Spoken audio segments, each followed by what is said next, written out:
I would recommend that for affiliate niches, I would focus on digital courses, courses that give value to other affiliate marketers, that teach them how to be a marketer and not just another affiliate.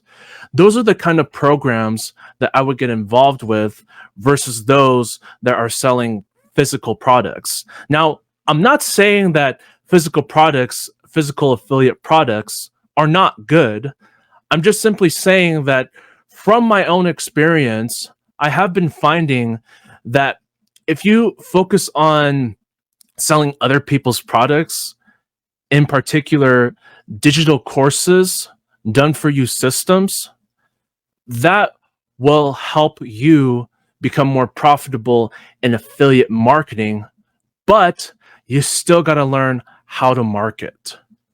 So I would recommend that you get involved with promoting digital courses and done for you systems that allow you to earn a residual income.